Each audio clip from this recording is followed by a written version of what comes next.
Bonjour à toutes et à tous, bienvenue dans l'hebdo des voix de la tech, l'actu tech décryptée par les voix qui la font. Ici la voix de Benjamin Vincent. Et oui, vous l'avez remarqué, les voix de la tech, l'hebdo, devient officiellement votre nouveau rendez-vous du week-end pour coller au plus près à la mise en ligne effective de chaque épisode.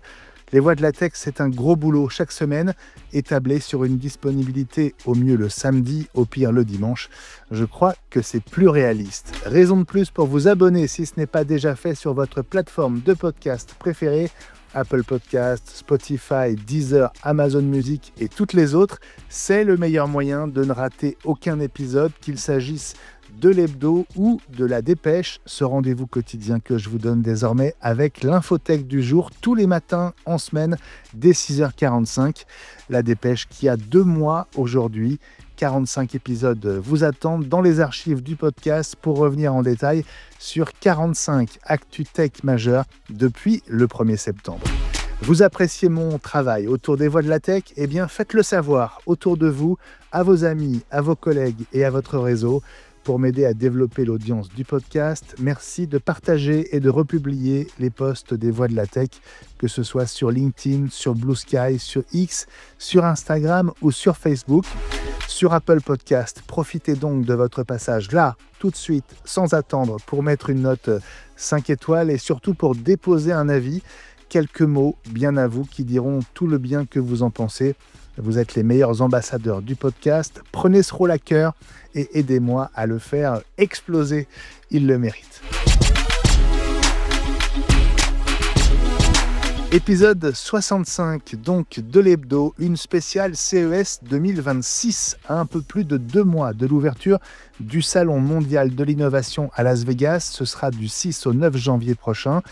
Dans quelques instants, c'est à Amsterdam où je vais vous emmener. Amsterdam où avait lieu cette semaine l'unique événement désormais du CES en Europe, CES Unveiled Europe, une journée dédiée à l'innovation avec une 60aine de startups néerlandaises pour la plupart. C'est donc sans complexe que je me suis concentré sur la préparation du prochain CES à Las Vegas. Et le compte à rebours est bien présent dans l'esprit de John Kelly, le directeur du salon. You know, we're 10 weeks out from the show right now. We're finalizing partnerships. We'll be making several announcements in the coming weeks. We've already announced 2 keynotes. So we've announced that Lenovo CEO YY will be keynoting CES for the first time ever at Sphere, which is really exciting. And then also Dr. Lisa Su from AMD will be doing the pre-show keynote. So we're really excited to welcome her back to the CES stage. We have several more keynote announcements in the coming weeks. We have several more exciting exhibitors to announce, new conference sessions, new partnerships to announce. So we've got a very busy 10 weeks. We're approximately 10 weeks from the show, which is really hard to believe. But we have a really busy 10 weeks. Le CES début janvier, c'est 20 000 innovations révélées à Las Vegas dans tous les domaines. Du 6 au 9 janvier, Ikea, par exemple, fera partie des nouveaux exposants et rejoindra des marques auxquelles on ne s'attend pas forcément, comme L'Oréal ou encore le fabricant de tracteurs John Deere. Il est loin le temps où le CES était avant tout le salon des écrans et des gadgets souvent inutiles. Dans 2 mois, il y sera aussi question de postes quantiques et des dernières avancées en matière de voitures autonomes. Brian Chomsky est le futuriste de la CTA, la Consumer Technology Association, qui organise le CES chaque année. There's been a major transition in terms of how many cities autonomous vehicles are getting access to. So you're starting to see them really move and get to places like the airport more efficiently, and you're seeing them deployed in more cities, which really leads to a tremendous amount of innovation in the sector of moving people from A to B. Brian Chomsky, le futuriste de la CTA que vous allez retrouver en longueur dans quelques minutes. La CTA incarnée depuis plus de 30 ans par Gary Shapiro qui a organisé sa succession. Shapiro est toujours CEO et donc directeur général de cette Consumer Technology Association, mais il en a transmis la présidence à un nouveau visage, Kinsey Fabrizio. I remember my very first CES and the feeling I felt when I saw the show floor and I saw all of these amazing companies and they were so excited to announce a new product or announce a new service they created. And everybody, 160 countries from around the world represented at CES in one place. it made me so happy I wanted to cry. And I knew that I wanted to stay at CTA and be a part of this amazing industry as long as I could. Kinsey Fabrizio, la nouvelle grande patronne du CES de Las Vegas, 3 interviews à écouter en version originale sous-titrée en français dans la version vidéo sur YouTube. Mais tout d'abord, les infos de la semaine, en commençant par les performances des géants de la tech. Nvidia vaut désormais plus de 5000 milliards de dollars, plus 1000 milliards en seulement 78 jours. C'est la première fois qu'une entreprise atteint ce niveau. 5000 milliards de dollars, c'est 2 fois plus que l'ensemble des entreprises du CAC 40 en France.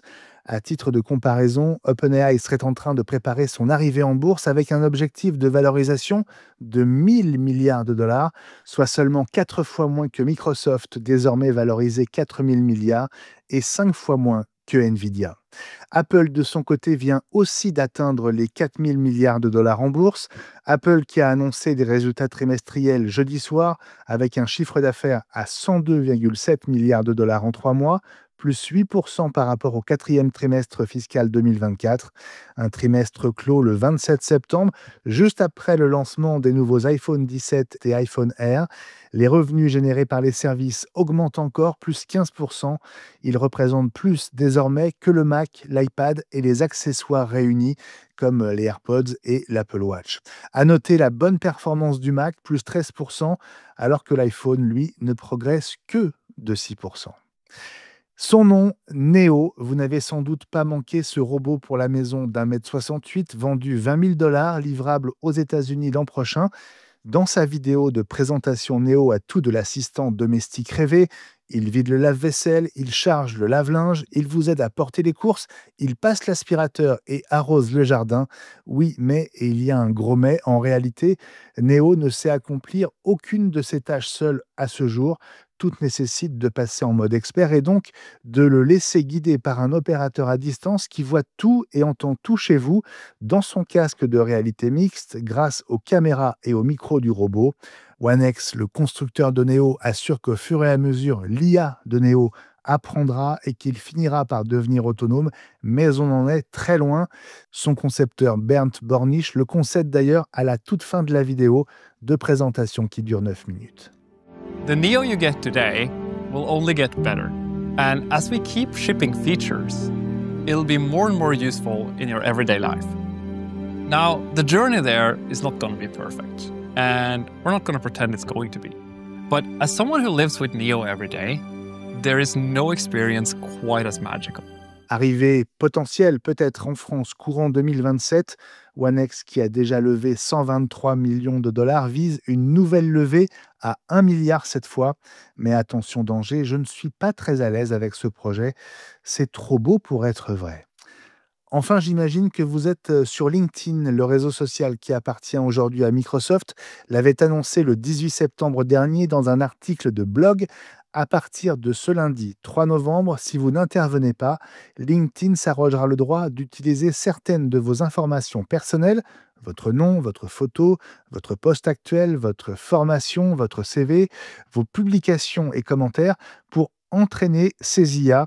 Pour dire non, il faut cliquer en haut et à droite de votre profil sur vous. Il ne vous reste donc plus que quelques heures.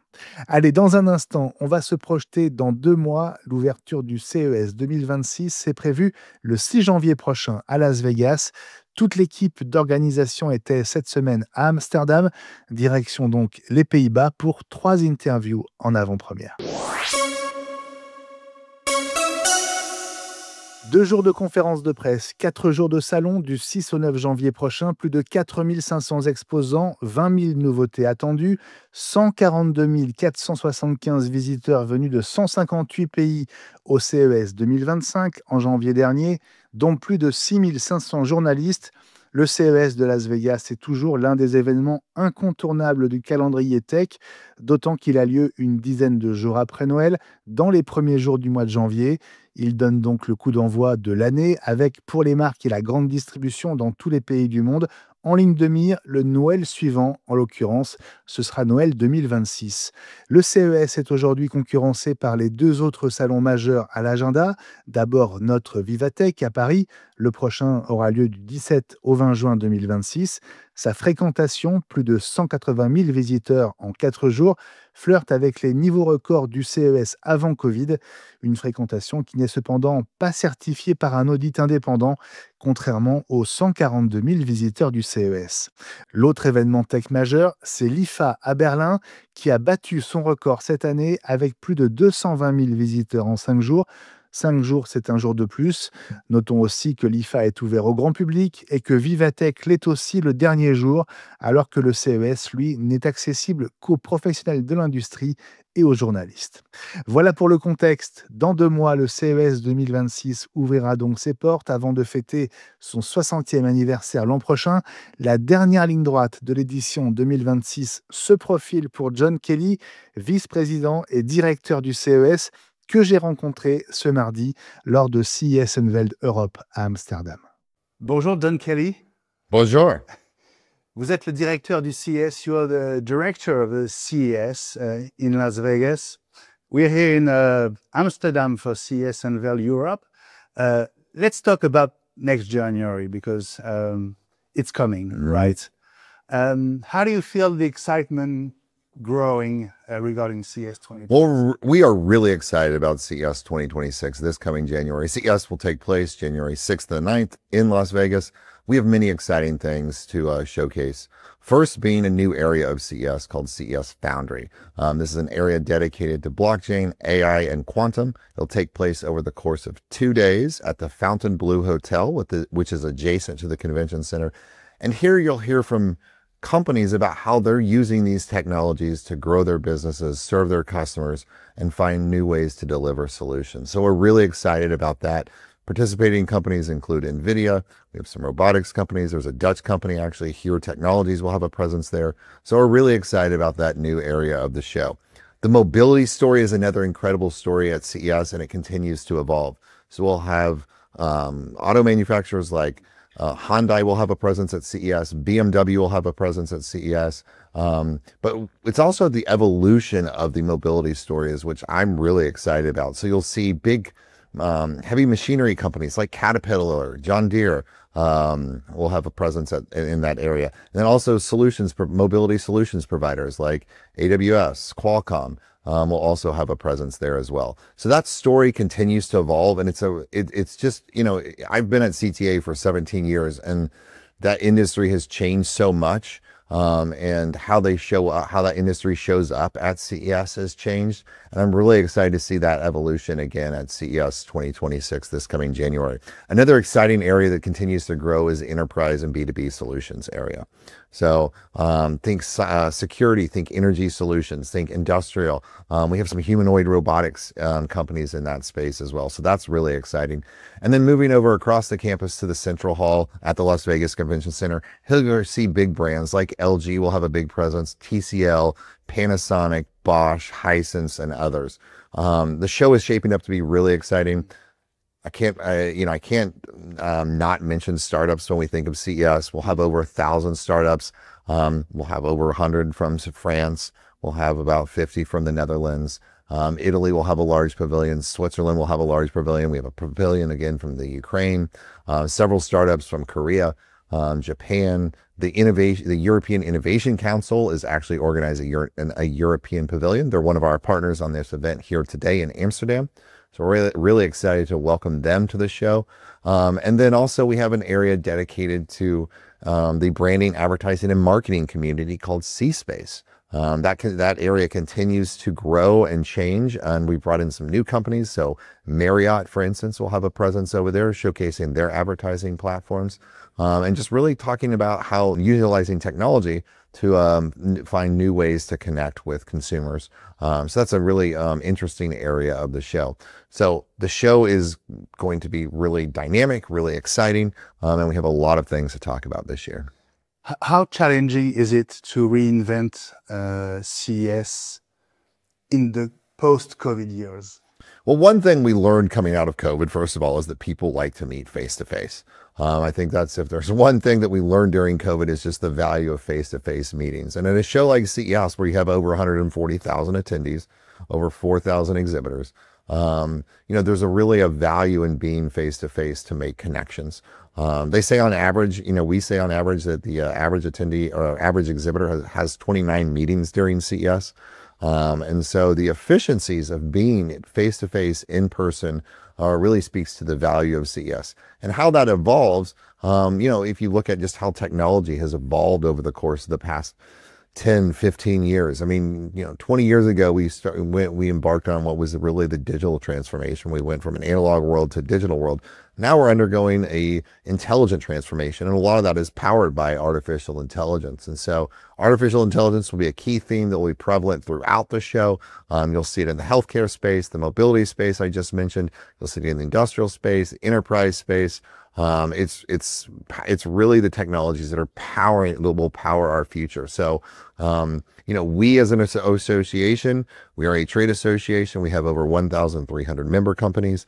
And we, in addition to producing CES, we have a market research team that really closely follows the trends, and then we build those trends into CES every year. And so what you see on the CES show floor is oftentimes a look into the future. And so you'll see companies and technologies that really shape and define our future. And so we work, year round as an association to ensure that we're putting those technologies forward at CES. Is it becoming more difficult year after year to convince big companies, big names to come back or to be at CES? Or is it a long-term relationship and almost an habit every year for them? Well, every company is different, and I can't speak for how companies, the decisions that they make, whether they choose to participate in CES, whether they choose not to participate in CES, how they choose to participate. But I think, a lot of companies, they understand the value of CES. And again, the ability to meet with business partners from around the world really speaks to that value. You can do that over the course of 4 days in one location at the beginning of the year. So, there are companies that have participated with us since our first show in 1967, and those companies continue to come back year over year. Their products have changed, how they market themselves have changed, how they show up at CES has changed, but what hasn't changed is the value of CES and the opportunity that CES presents these companies to continue to grow their business, connect with the media. We have over 6,000 members of the media. You know this. You come every year, so you see your counterparts at the show. But it's really a unique opportunity, and there's no other event in the world that can provide that type of opportunity. Las Vegas is going through a hard time, with a decrease in visits from tourists. I think the numbers are around 11% down, with Canada and other parts of the world maybe not willing as much to go to Vegas as in the past. Do you see that also affecting companies and their plans? Well, I think what Las Vegas provides is Las Vegas can provide value for anybody at any price point, or any, whatever you may want to do in Las Vegas. So, yes, we have a big trade show in Las Vegas, but there's so much other opportunity to experience, sporting events or nightlife or some of the best restaurants in the world.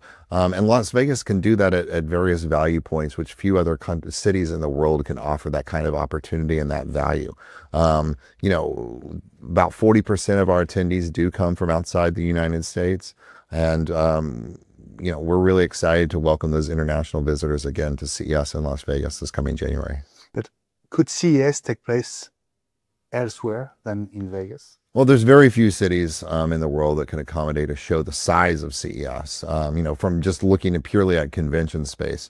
So, you see the, millions of square feet of convention space on the show floor. There's a lot of meeting space as well, in the hotels that surround the convention center and then the properties there. The Venetian, for instance, at the Venetian, we have for several different types of products, whether it be exhibit space, meetings, private meeting space. We actually have some exhibitors that take suites at the, in the hotel tower at the Venetian. So it does offer many unique properties that it's tough to find in other cities. It's also an international city in the sense that a lot of airlines fly direct to Las Vegas, and many increase their flights during CES to accommodate the amount of international visitors that travel to the show.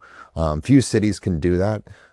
So we have a long-standing relationship with the city of Las Vegas, and we really enjoy, working very closely with the Las Vegas community to produce CES every year. Today is October 28th. It's a countdown for you until It is. 6th. Yes, it is. Tell us about, the schedule for you from between today and January 6th. How is it going up? Well, we work year round on CES, and we have a very skilled team and dedicated team that works year round to produce CES. So we're actually planning this, we're starting planning not just for CES 2027, but for CES 2028 and beyond. And so we're looking forward to the next, we're 10 weeks out from the show right now. We're finalizing partnerships. We'll be making several announcements in the coming weeks. We've already announced 2 keynotes. So we've announced that Lenovo CEO YY will be keynoting CES for the first time ever at Sphere, which is really exciting. And then also Dr. Lisa Su from AMD will be doing the pre-show keynote. So we're really excited to welcome her back to the CES stage. We have several more keynote announcements in the coming weeks. We have several more exciting exhibitors to announce, new conference sessions, new partnerships to announce. So we've got a very busy 10 weeks. We're approximately 10 weeks from the show, which is really hard to believe. But we have a really busy 10 weeks. But like I said, we are starting to plan not just for CES 2026, but also for CES 2027 and beyond. So the team will be really busy over the course of the next 10 weeks. Do you have a dream guest for the keynotes? Oh, do I have a dream guest? I have a lot of dream guests. There's a lot of people I would love to welcome to the CES keynote stage. We've had a great, over the years, we've had such a dynamic lineup of keynote speakers. Last year, for instance, we had Jensen from NVIDIA. We had Ed Bastian, the CEO of Delta Airlines, keynoted CES. 2 years ago, we had the CEO of L'Oreal keynote CES. So it's a very diverse set of companies that that you see on the CES keynote stage, and we are really excited to make some announcements here in the coming weeks, actually days, related to our keynote lineup, because it is a diverse set of companies. You see companies from all types of industries on that CES keynote stage, and there's not a bigger stage to make major product announcements than the CES keynote stage. Do you agree if I say that CES has changed from a show where you could see a lot of gadgets and useless products to meaningful technology and innovation? Well, I don't think there's useless products at CES, but I do think that the industry has changed. We started in 1967. That was the first CES. And at that show, I was not there personally. I was not born in 1967. But I have seen pictures from the early CES shows. It's a lot of very large television sets, radios, things of that nature. Now we have everything from industrial equipment to heavy machinery like Caterpillar and John Deere. We have boats from Brunswick. We have cars. We have healthcare as a big presence at CES. You see the traditional television, you do still see traditional televisions at CES, but the evolution of those televisions, they're incredible. They're very large televisions with crystal clear pictures. That's something you did not see at the first CES. We have robots. So the show has evolved over the years, and our job as a trade association with over 1,000 members, with over 1,300 members, is to continue to keep pulse on what's happening with the industry and produce a show that truly reflects that. How do you see other shows around the world, such as IFA or Vivatech in Paris? Yeah. Are they competitors? I think those are two very strong shows. There's a lot of strong shows in the world. I think where CES is unique is that we are a convergence of industries, and we truly bring together different industries. So for instance, healthcare, for example, we have healthcare is a very large part of CES. Large companies like Abbott has a very large presence at CES, but it's also startups. We had over 220 healthcare startups at CES last year. And they come because they are showcasing how they're leveraging technology to better connect with the patients, to provide solutions to make people healthier. That's an element that I think is missing from a lot of, that's just one element that is missing from many trade shows that are more industry specific, whereas CES cuts across all industries. And I think that to me is what makes CES unique, is the convergence of industries that you see at the show. On what day do you start actually building the booth at? So we move in mid-December. So we'll start moving in mid-December. And a lot of that is, kind of pre-work. So we'll do some, the convention center is going through a transformation right now. If you were at the show last year, you saw some of the construction taking place. We are very lucky. We will be the first show in the finally remodeled Las Vegas Convention Center. So it's going to look great. And we're really excited to be at the facility this year. But our teams will be out there soon after the Christmas holiday. But we do have a team that will be out there mid-December, starting to lay the groundwork for CES, because it does take some of these booths and take weeks to build. Just given the nature of the booths and all the planning that takes place into that. With over 4,000 exhibitors, you have to start planning early. So we're out there and we're ready to welcome visitors come January 6th. Merci beaucoup, John Kelly. Merci. Thank you. Merci d'avoir été l'une de mes voix de la tech cette semaine ici à Amsterdam. See you in Las Vegas in January. Yeah. See you in Las Vegas. John Kelly, le directeur du CES, toujours très attentif à la veille technologique assurée à la CTA par Brian Komisky. Brian Komisky, bonjour. Bonjour. Bienvenue dans les voies de la tech, ici à CES Unveiled Europe à Amsterdam. Well, thank you so much for having me. Vous faites partie de la Consumer Technology Association qui organise le CES à Las Vegas au mois de janvier, mais vous avez un rôle très particulier. Est-ce que vous pouvez m'expliquer exactement ce que vous faites, Brian?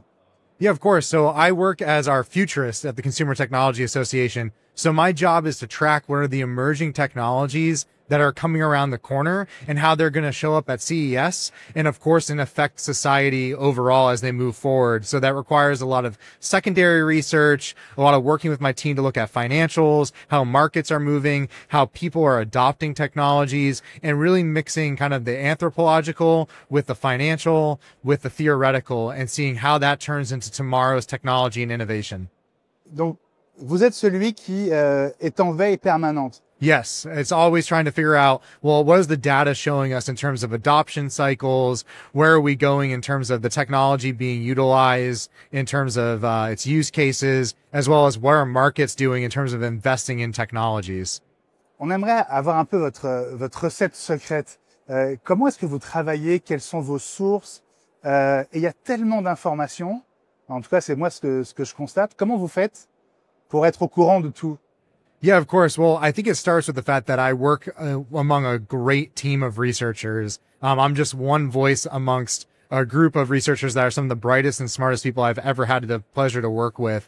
They do a ton of work in doing direct to consumer studies. So figuring out, okay, how are consumers using technologies in different ways? We do business forecasts for the entire technology sector for the United States in terms of what are markets, what's the growth look like. And then the team that I like to work with is we do research in terms of how markets are moving, how patents are being filed, using a variety of secondary sources and databases to really assess, okay, this is hype or this is a real technology trend that we need to watch.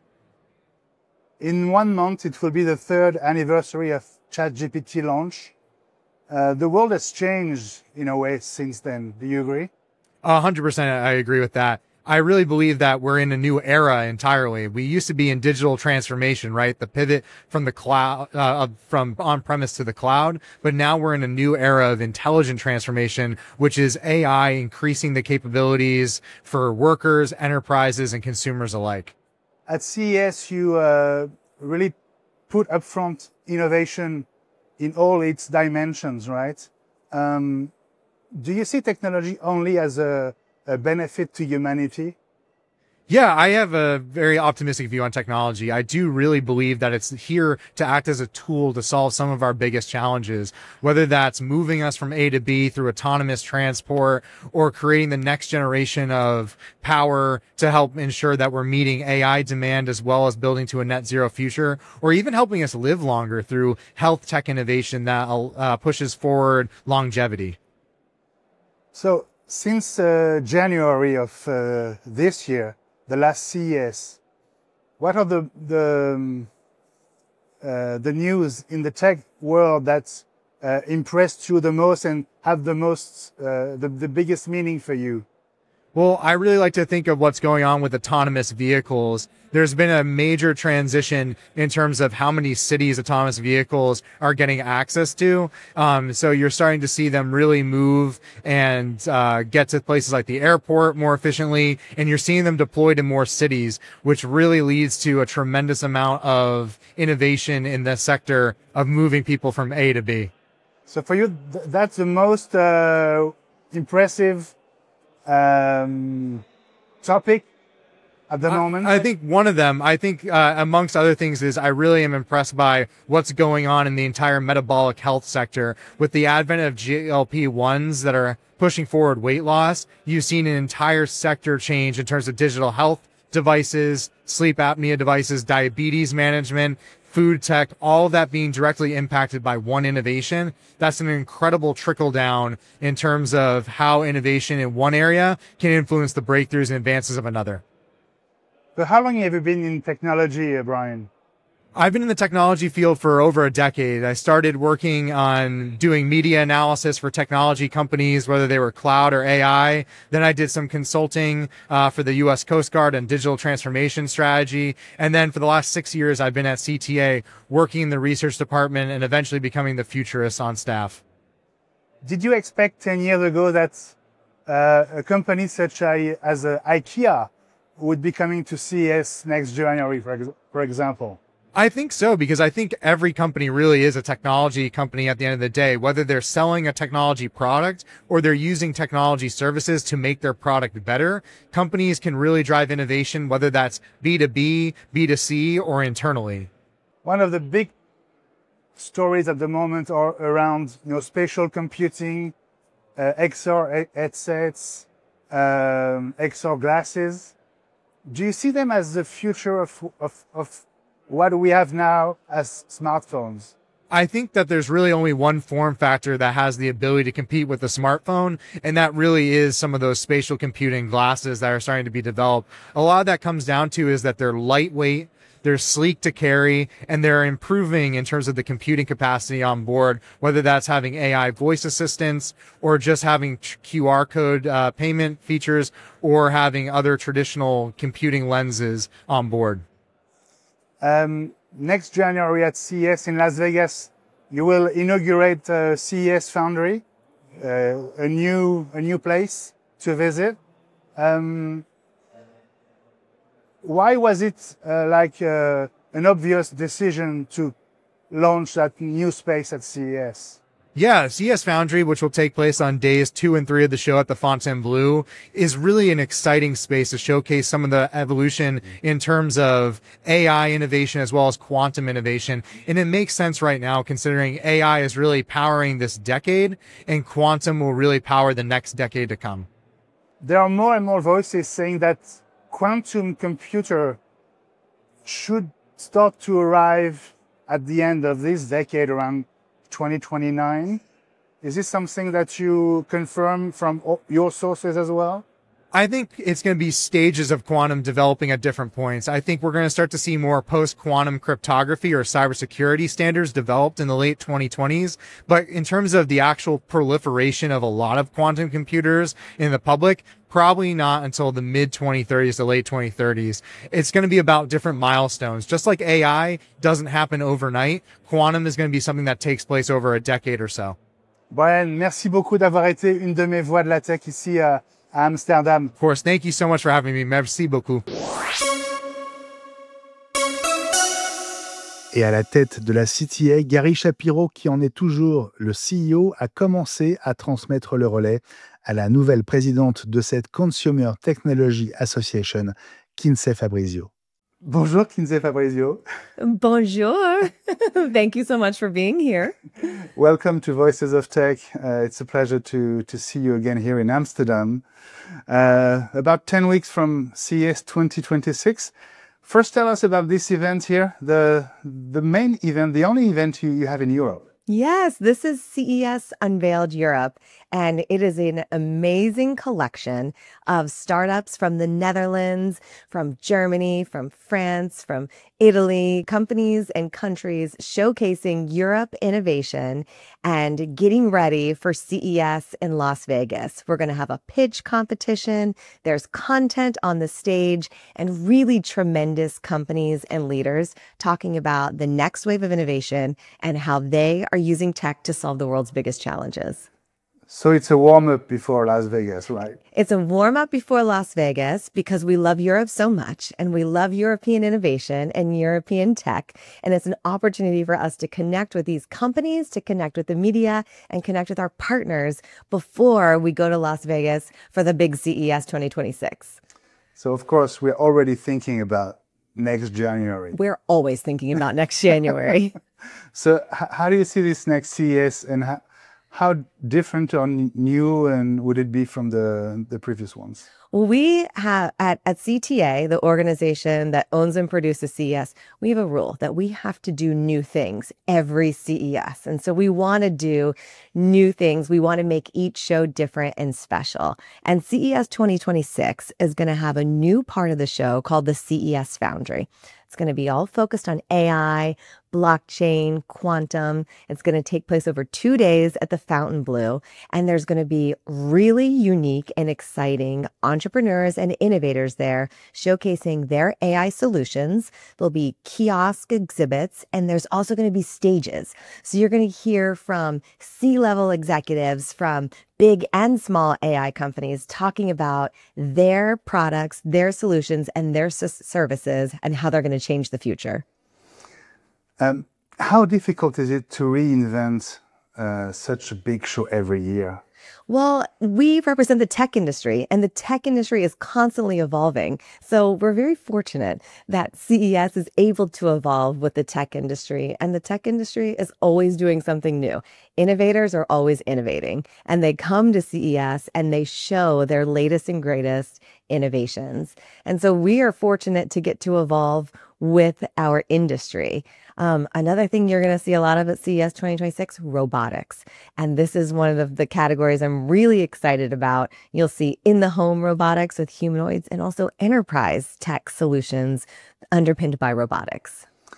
CTA is organizing and producing CES. Yeah. But it's only one side of what you're doing. That's right. Would you say that CES is the window of what you're doing? Yes. And a lot happens in the background? Yes, yes. Well, thank you for noticing that and asking that question, because CES takes place over 4 magical days in the beginning of the year. But the other 361 days, we are doing a lot of work for the tech industry. We're advocating for good policies and good leadership from governments that allow innovation to thrive. We produce market research, and we look at the industry, and we forecast. And then we also write standards. We're an ANSI accredited standard setting organization.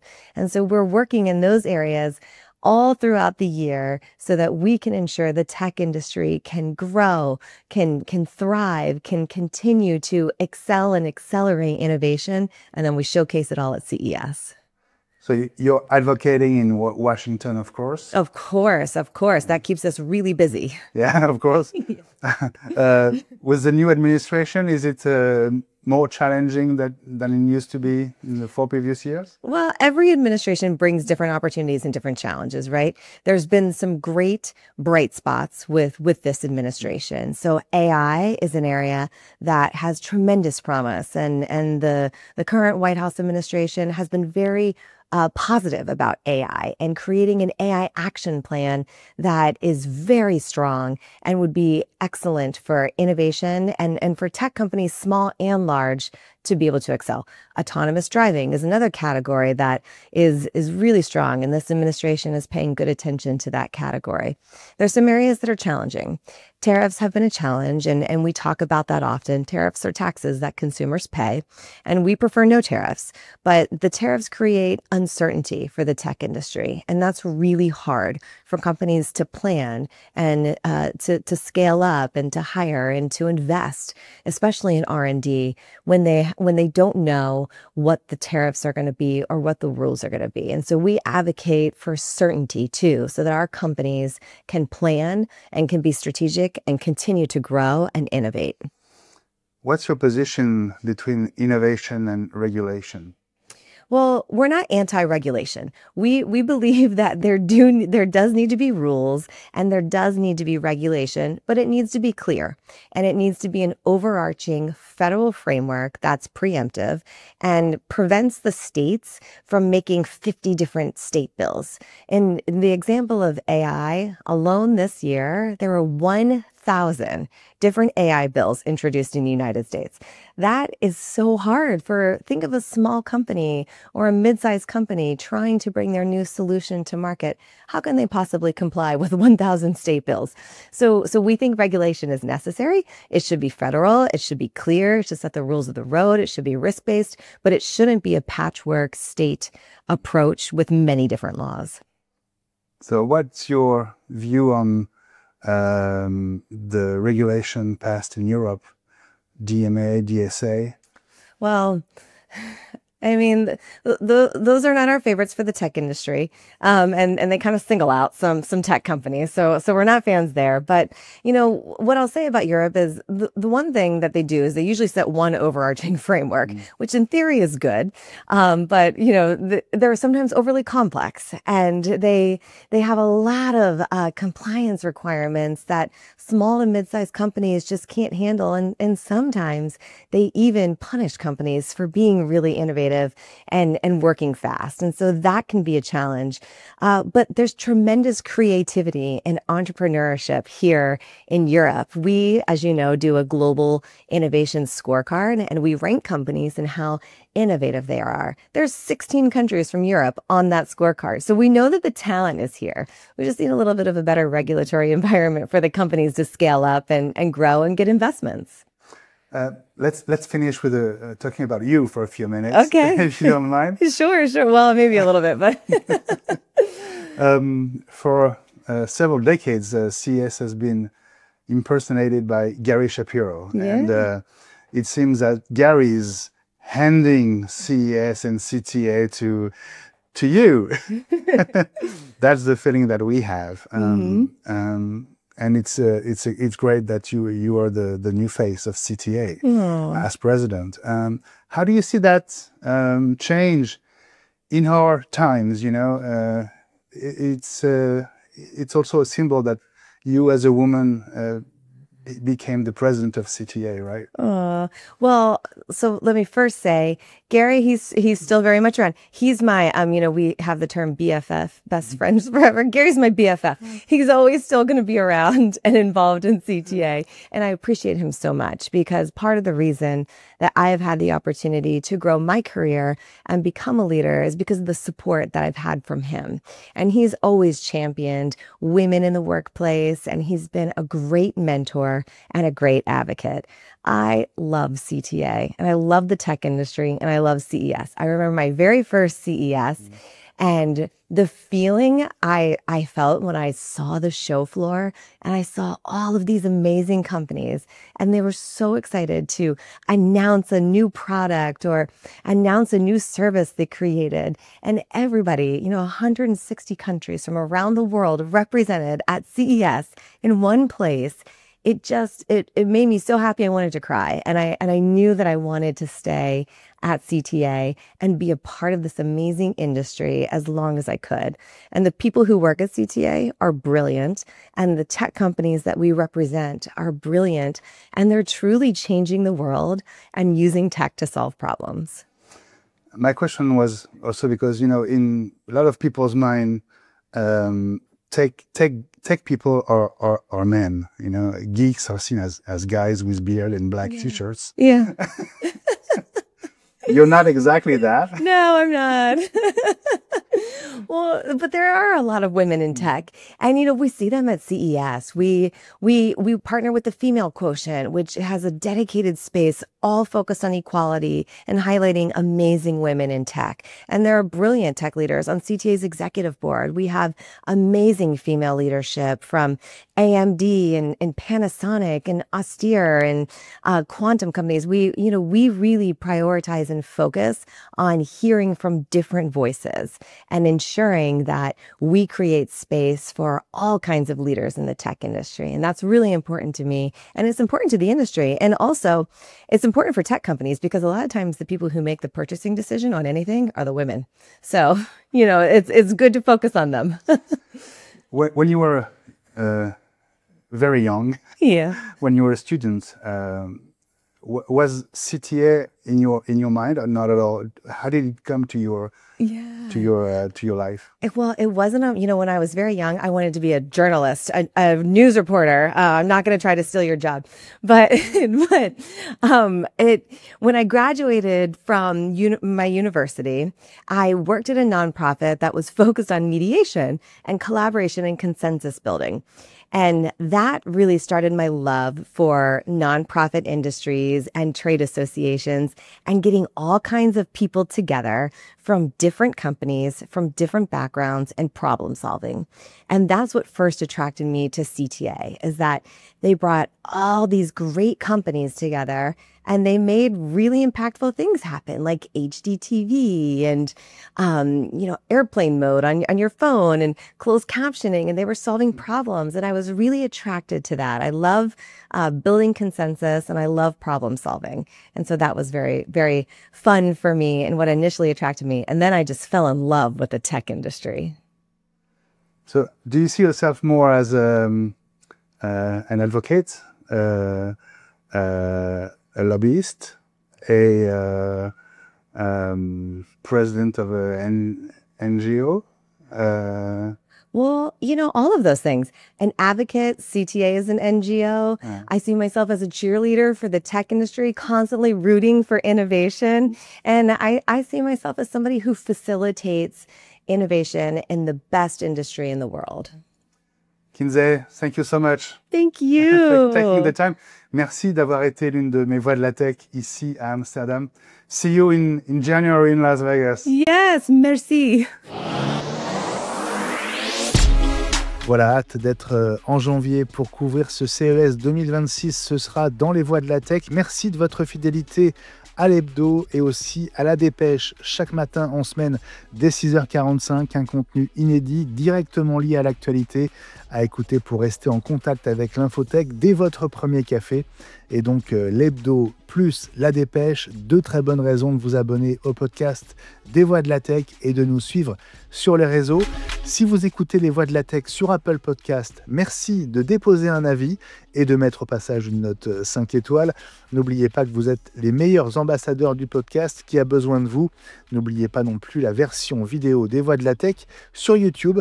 Très bon week-end, je vous retrouve lundi matin dès 6h45 avec un nouveau numéro de La Dépêche. Et pour l'hebdo, on se dit au week-end prochain. Salut à toutes et à tous.